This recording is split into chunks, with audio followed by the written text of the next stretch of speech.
friends, this is me Muhammad Abu Bakar. Welcome to my YouTube channel. Today we will discuss about what is criminology, what is the nature of criminology and what is the scope of criminology. So let's start. तो सबसे पहले हम देख लेते हैं कि इस criminology subject जो है इसकी बिहाइंड इसका इंट्रो या इसकी हिस्ट्री क्या है। कहते हैं कि एक इंडिविजुअल जो है एक समाजी जानवर है, एक इंसान को एक समाजी जानवर समझा जाता है। हर इंसान जो है वो किसी सोसाइटी या किसी ग्रुप की फॉर्म में रहता है और ये सोसाइटीज़ और ग्रुप्स जो होते हैं आपस में इंगेज्ड होते हैं, बाहमी इंटरलिंक्ड होते हैं, आपस में एक दूसरे के साथ जुड़े हुए होते हैं। ठीक हो गया।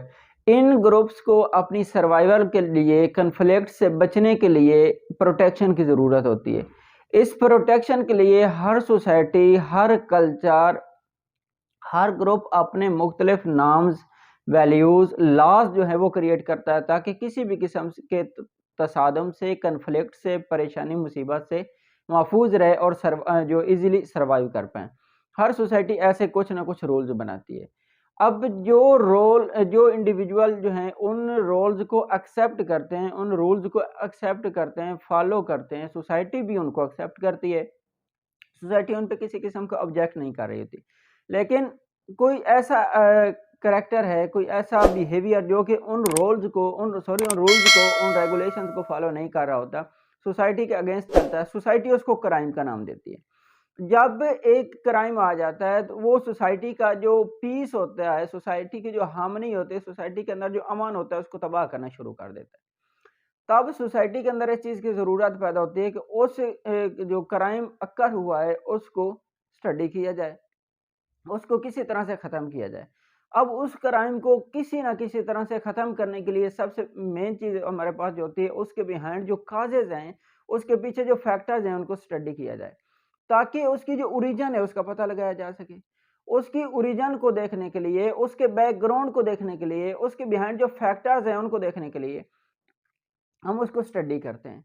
और जो डिसिप्लिन, जो चीज़ हमारे पास उस क्राइम के बिहेवियर को, उसके बिहाइंड जो काजेज़ हैं, उसके बिहाइंड जो ओरिजिन्स हैं, उनको स्टडी करते हैं, वो हमारे पास होती है क्रिमिनोलॉजी। वो हमारे पास क्रिमिनोलॉजी होती है। क्रिमिनोलॉजी हमारे पास वो चीज़ है जो एक क्राइम जो अकर होता है या जो क्रिमिनल होता है उसके बिहाइंड जो मतलब के काजेज़, फैक्टर्स, जो चीज़ें होती हैं उनको स्टडी करती है, उनका प्रॉपर सॉल्यूशन निकालती है और सोसाइटी पे उसको अप्लाई करती है। उसके अलावा जो क्रिमिनल होते हैं उनको मतलब ये सजेस्ट करती है, उनकी जो है तरबियत करती है, उनको रिहेबिलिटेट करती है ताकि वो अगेन एक सोसाइटी के जो अच्छे मेंबर हैं वो बन सके। हम देखते हैं कि क्रिमिनोलॉजी बेसिकली हमारे पास है क्या, इसकी इब्तदा कब से हुई, क्रिमिनोलॉजी के जो टर्म है ये किसने जो है इंट्रोड्यूस करवाई। सो लेट्स स्टार्ट, इसको देख लेते हैं। सबसे पहले क्रिमिनोलॉजी जो है हमारे पास दो वर्ड्स का कॉम्बिनेशन है। पहला हमारे पास क्राइमा, लेटिन वर्ड क्राइमन है जिसका मतलब है एक्यूजेशन। क्या है? लेटिन वर्ड क्राइमन है जिसका मतलब एक्यूजेशन, मतलब जुर्म। नेक्स्ट हमारे पास है लोजिया, ग्रीक वर्ड है जिसका मतलब है साइंटिफिक स्टडी। लोजिया एक ग्रीक वर्ड है जिसका मतलब है साइंटिफिक स्टडी, यानी जुर्म की साइंटिफिक स्टडी, जुर्म को साइंस के हिसाब से देखना, प्रॉपर रिसर्च करके देखना। अब जो टर्म क्रिमिनोलॉजी है इसकी ओरिजिन कहाँ से हुई है, कैसे स्टार्ट हुई, इसको देख लेते हैं। एक इटालियन लॉ के प्रोफेसर जिनका नाम था रफेले गैरोफेलो,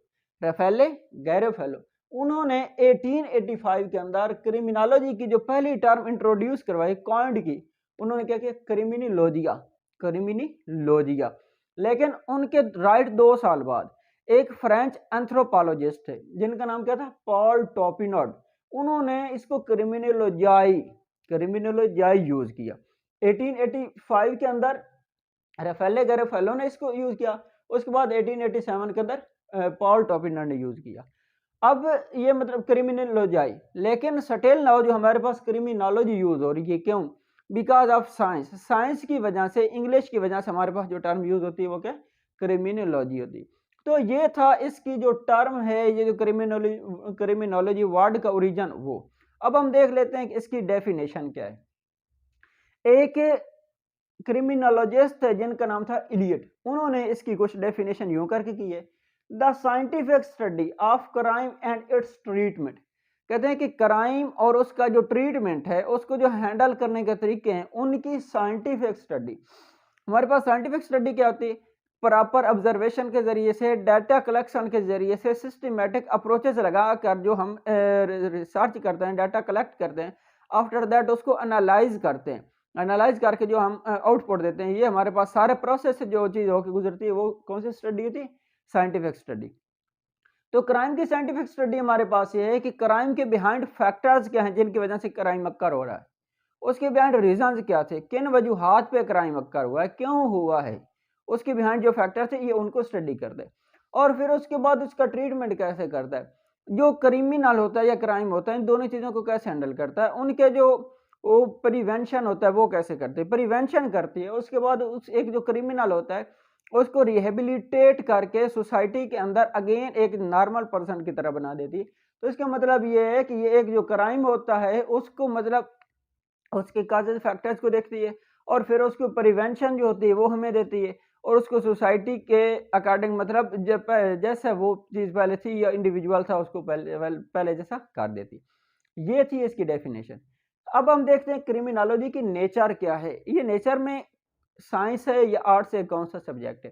बेसिकली हम सबको पता है कि जो क्रिमिनोलॉजी है ये एक सब ब्रांच है सोशियोलॉजी की। सोशियोलॉजी ऑलरेडी एक सोशल साइंस है। इसी तरह क्रिमिनोलॉजी भी एक सोशल साइंस है। यहाँ पे कुछ ऐसे पॉइंट्स हैं जो कि इसको साइंस प्रूव करने में हेल्पफुल है, उनको देख लेते हैं। साइंस, पहली बात स्पीकिंग टास्क। क्रिमिनोलॉजी जो है इसकी स्पीकिंग टास्क स्पीकिंगली देख लें तो क्या है कि क्रिमिनोलॉजी, लॉजी का क्या मतलब होता है? Scientific study. Of course scientific study science में होती है। इससे पता चलता है कि क्रिमिनोलॉजी हमारे पास एक साइंटिफिक सब्जेक्ट है, सोशल साइंस है। नेक्स्ट हमारे पास सिस्टमैटिक स्टेटिस्टिकल। अब क्या करती है कि ये जब किसी भी क्रिमिनल का डाटा कलेक्ट करती है तो एक प्रॉपर सिस्टम के तहत कलेक्ट करती है, फिर उसको एनालाइज करने के लिए स्टैटिस्टिकल अप्रोचेस यूज करती है जो कि साइंस के अंदर इस्तेमाल होती है। थ्योरेटिकल अंडरस्टैंडिंग, ये जो एक क्रिमिनल का डाटा होता है उसके अंदर एक थ्योरेटिकल अंडरस्टैंडिंग जो है वो बिल्ड करती है, थ्योरेटिकल अंडरस्टैंडिंग जो होती है वो कायम करती है। ऑफ कोर्स जो थ्योरी होती है वो भी एक रिसर्च प्रोसेस के तहत आती है। तो थ्योरेटिकल अंडरस्टैंडिंग क्या, इट्स मीन कि ये भी एक साइंस का प्रोसेस है। नेक्स्ट पेनल कोड, जब किसी क्रिमिनल के बारे में या जुवेनाइल डेलिक्वेंट के बारे में कोई डिसीजन लिया जा रहा होता है तो उसके बारे क्या होता है कि एक पैनल बैठता है। वो पैनल क्या करता है कि उसके बारे में जो क्रिमिनल होता है उसके बारे में कुछ सजेशन देता है और जो कि एक रिसर्च का जो लास्ट पॉइंट्स होते हैं उनमें से है कि जो एक रिसर्चर होता है वो अपनी रिसर्च के एंड पे क्या करता है, कुछ पॉइंट्स देता है, कुछ चीज़ें सजेस्ट करता है कि मैं ये चाहता हूँ कि ये चीज़ ऐसे हो according to the nature of problem. ठीक होगा, तो ये मतलब क्या होता है, पैनल कोड भी यही चीज़ें करता है कि क्रिमिनल को इंडिपेंडेंट छोड़ना चाहिए या उसके ऊपर जो है कोई प्रोबेशन या पैरोल ऑफिसर होना चाहिए या नहीं होना चाहिए। उसके बाद in depth study of criminal behaviour. Criminology क्या करती है कि जो क्रिमिनल बिहेवियर होता है उसकी इन डेप्थ स्टडी करती है, डीपली स्टडी करती है, that the work of research. तो इन सारे पॉइंट से ये चीज क्लियर होती है कि जो क्रिमिनोलॉजी है ये बाय नेचर हमारे पास क्या है, एक साइंस सब्जेक्ट है। नेक्स्ट देख लेते हैं कि इसका स्कोप क्या है। स्कोप मतलब क्रिमिनोलॉजी सब्जेक्ट जो है ये हमारे पास किन चीज़ों को हैंडल कर रहा है, किन चीज़ों के साथ डील कर रहा है और एक जो क्राइम होता है उसको सोसाइटी में कैसे टैकल करता है, जो क्रिमिनल होता है उसको कैसे टैकल करता है। सबसे पहले हमारे पास the cause of crime. Criminology क्या करती है, जो क्राइम की काजेज होती हैं उनको देखती हैं कि जो एक क्रिमिनल क्राइम कर रहा है उसके बिहाइंड जो काजेज हैं, क्या कोई सोशल काज है या साइकोलॉजिकल काज है, उसके मेंटल में कोई प्रॉब्लम है या कोई इन्वायरमेंटल फैक्टर है जिसकी वजह से वो कर रहा है। इसके अलावा उसको कोई पॉवर्टी की वजह से कर रहा है या पीयर इन्फ्लुएंस की वजह से कर रहा है, किसी के दबाव में आके कर रहा है, फैमिली बैकग्राउंड की वजह से कर रहा है, उसके बिहाइंड जो काजेज होती हैं क्रिमिनोलॉजी उसको स्टडी करती है। नेक्स्ट क्या है, क्रिमिनल जस्टिस इंस्टीट्यूशन। अब क्रिमिनल जस्टिस इंस्टीट्यूशन जो होते हैं उनको देखती है, जो क्या करते हैं कि क्राइम से रिलेटेड जितने भी इंस्टीट्यूशन होते हैं उनकी देखभाल करती है। सपोज दैट जो जुवेनाइल डेलिक्वेंट होता है उसके लिए जो क्रिमिनल जस्टिस सिस्टम होता है वो सेपरेट होता है एज कंपेयर टू जो अडल्ट अफेंडर होते हैं, जो नौजवान लोग जो मतलब कोई भी क्राइम करते हैं तो उनके लिए जो कोर्ट सिस्टम है वो सेपरेट है। जो अंडर एज करते हैं 18 से कम उम्र के जो बच्चे करते हैं, कोई भी क्राइम कमिट करते हैं, तो उनके लिए सेपरेट है। तो इस तरह ये जो इंस्टीट्यूशंस होते हैं उनको देखती है। उसके बाद इन इंस्टीट्यूशन के अंदर लॉज बनाती है, फिर उन लॉज को इन्फोर्समेंट करती है। ये काम भी किसका है? क्रिमिनोलॉजी का। Next, types of criminal. Criminal की टाइप्स कितनी है? मुख्तलिफ टाइप्स के जो क्राइम्स है। ठीक हो गया? क्या क्या क्या टाइप्स हैं? मसलन वाइट कलर क्राइम हो सकता है, ऑर्गेनाइज क्राइम हो सकता है, इकोनॉमिक क्राइम, पॉवर्टी क्राइम, ये सारे क्राइम जो है, इन सारी जो टाइप्स होती हैं क्राइम्स की, इनके साथ क्रिमिनोलॉजी जो है वो हैंडल कर रही होती है, इन सारी टाइप्स को टैकल करती है। नेक्स्ट हमारे पास है कंपैरेटिव क्रिमिनोलॉजी। क्रिमिनोलॉजी क्या करती है कि एक पाकिस्तान के अंदर जो लॉ बना है, एक जो है क्रिमिनल या क्राइम, उसके बारे में उसका कंपैरिजन करते हैं जो इंडिया के अंदर बना है, जो यूके के अंदर बना है। तो ये क्या करती है कि जो क्रिमिनोलॉजी जो है, क्राइम का मतलब जो इसके लॉज बनते हैं, जो रूल्स बनते हैं, इनका अदर कंट्रीज के साथ कंपैरिजन कर रहे हो। तो ये काम भी किसका है? क्रिमिनोलॉजी का। फर्दर इसके जो स्विट्जरलैंड थे, एक सोशियोलॉजिस्ट थे, बड़े नुमाया किस्म के सोशियोलॉजिस्ट थे, लेकिन उन्होंने क्रिमिनोलॉजी पे काफ़ी वर्क किया। बिकॉज मैं ऑलरेडी बता चुका हूँ कि जो क्रिमिनोलॉजी है, जो ये सोशियोलॉजी की एक सब कैटेगरी है। तो उन्होंने 3 पॉइंट्स बताए थे इसके स्कोप के बारे में। सबसे पहले वो कहते हैं कि सोशियोलॉजी ऑफ नेचर। एक जो क्राइम होता है उसमें सोसाइटी का कितना रोल प्ले होता है। एक सोसाइटी जो है वो एक क्राइम के अक्कर होने में कितना रोल प्ले करती है, क्योंकि जो भी क्राइम होता है वो सोसाइटी से ही होता है।